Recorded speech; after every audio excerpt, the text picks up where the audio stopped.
Allah when there is no shade but the shade of Allah.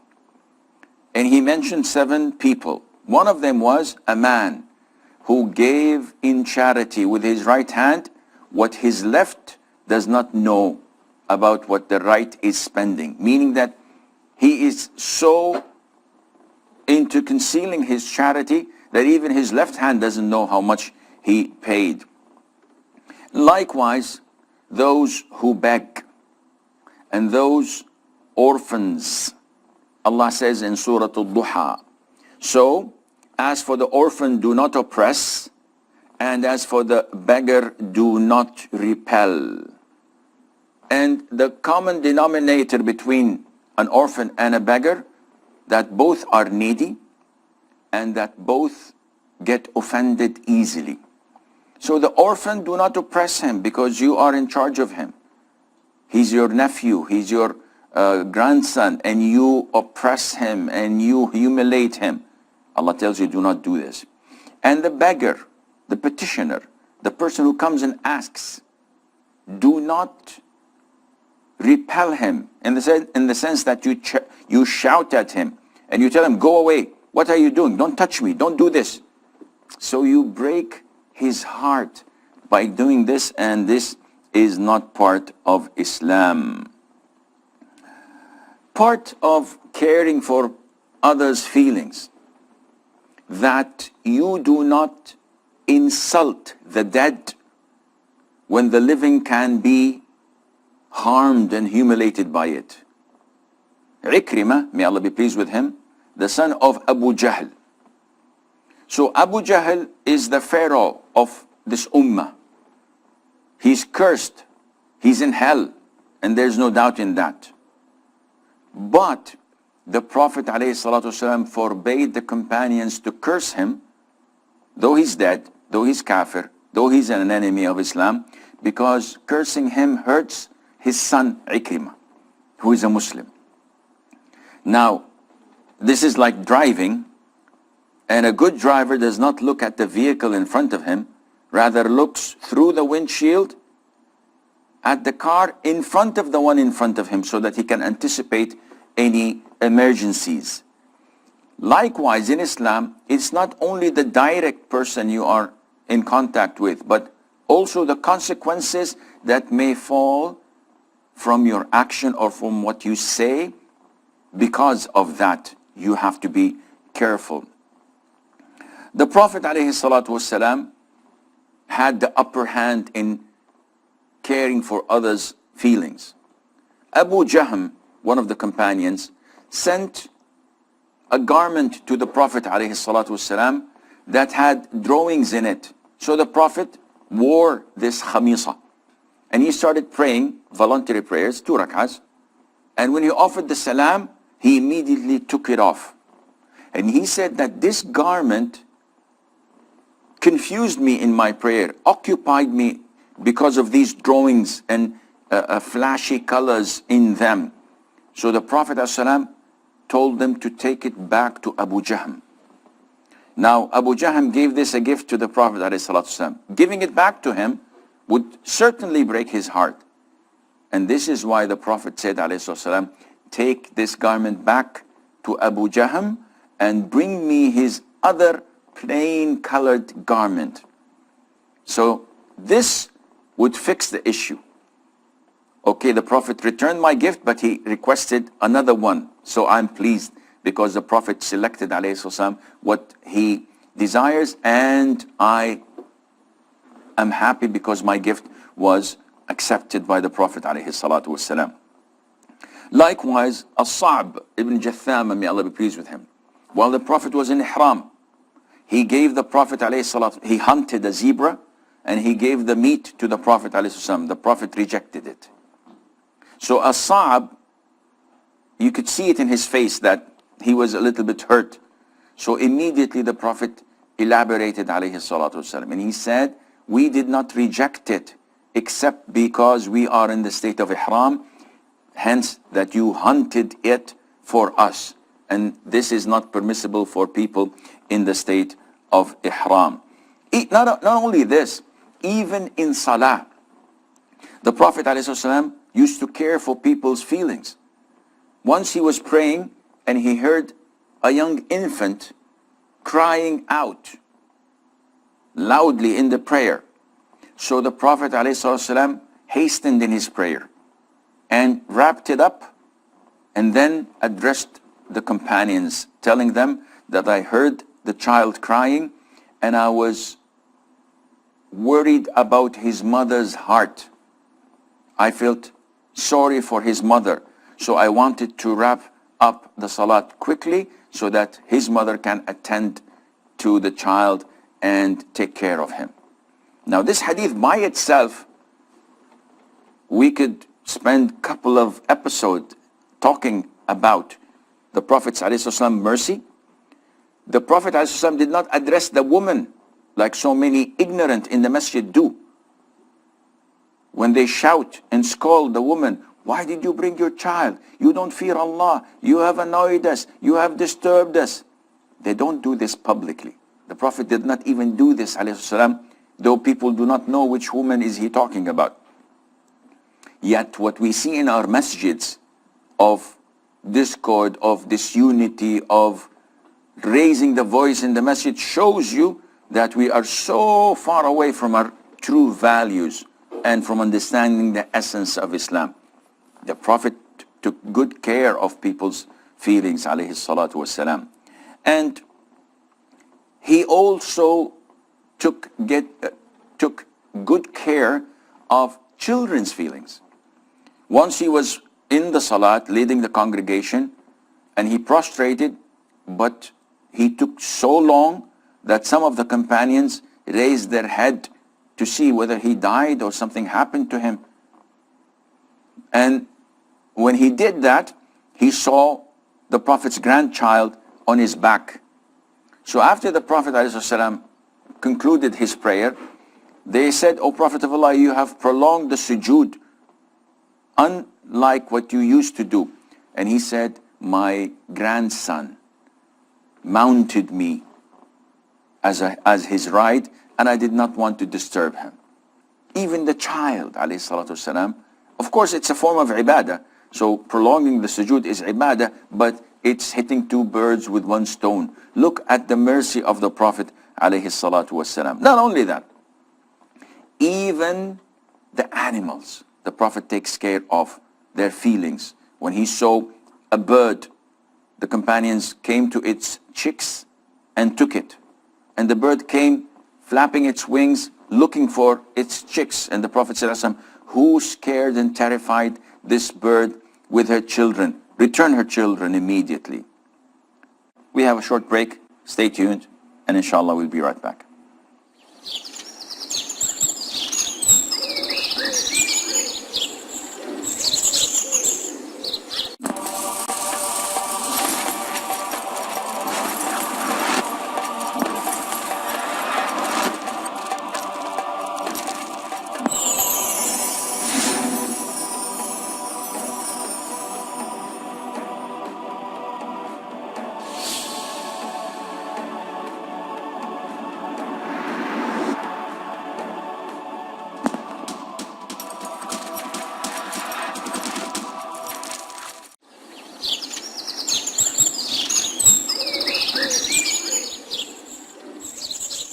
Assalamu alaikum wa rahmatullah, and welcome back. Now, as Muslims, we're ordered to pay attention to others. You do not live on earth alone. So many of us are known among the public to be rude, to be abusive. There are even groups claiming to follow the Salafiyah who are so abusive, slanderous, backbiters, and they justify this by saying that this is Islam. This is jarh wa ta'deel. And they repel people away from Sunnah with their attitude, with their arrogance, thinking that they are the cream of the cream. This is not Islam. In Islam, even if we come to a gathering of the Muslims, There are a number of etiquettes to be followed Islamically, not culturally. Such as, when you go in and you see two sitting next to each other, you are not allowed to separate them and say, please move on, move a little bit to the side and sit in between them, unless they allow you to. Because they were talking to each other, they were close to each other, and now you are separating them. Even if they had something secretive, you have interrupted it. Also, it is not permissible for you to come and see someone sitting and say, stand up, let me sit in your place. This is totally prohibited. And likewise, if someone was already sitting and he went, like to answer the call of nature or to open the door or to bring some food, and came back and you sat in his place, you have no right to sit there because he was sitting there before you. So you have to get up and leave that spot back to its rightful owner. The way we treat our guests, we have to be considerate of their feelings. So when the guest comes, I don't show him that he came in the wrong time.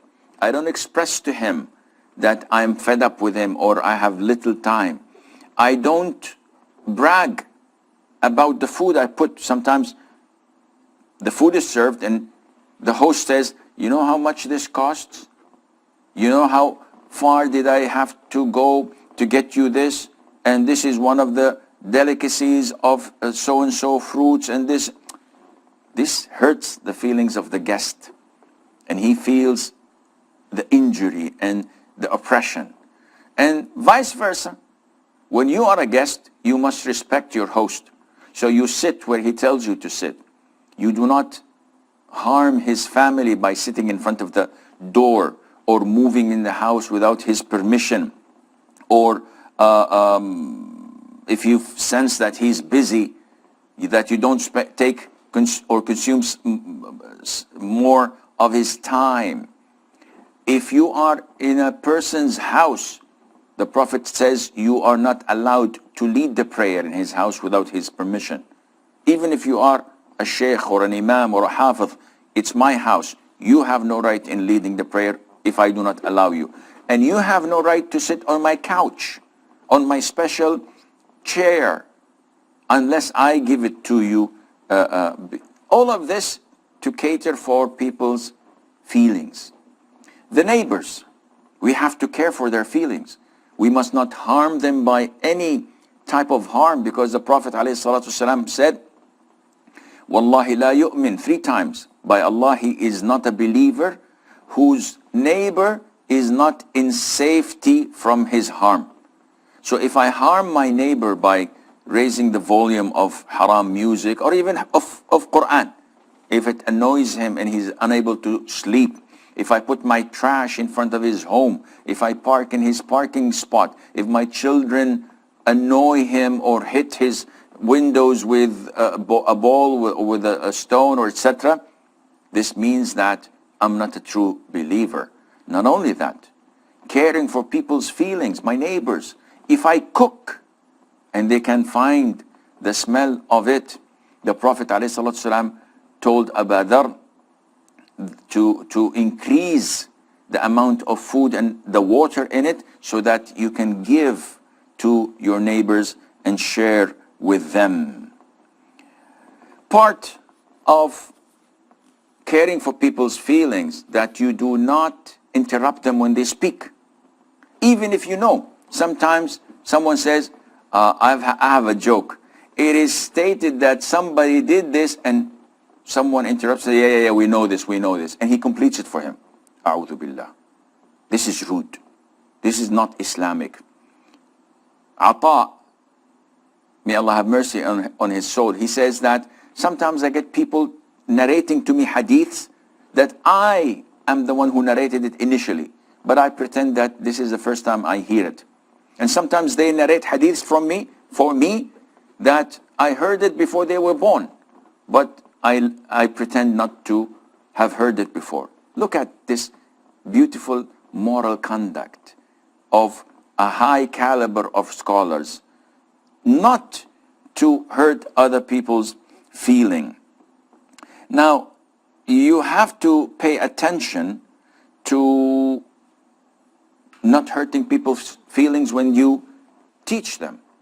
Like the man who came and urinated in the masjid.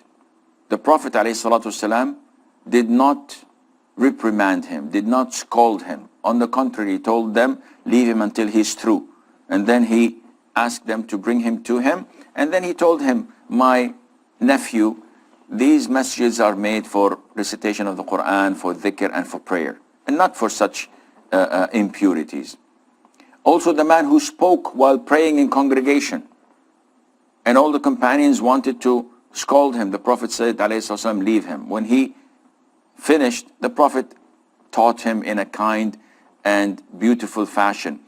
Even the wrongdoers, when they do something wrong, the Prophet does not come to them face to face, ﷺ, but rather he would go and give a speech and say, why do so and so people pretend this and that and do this and that? So he indirectly addresses the issue, but he doesn't give names.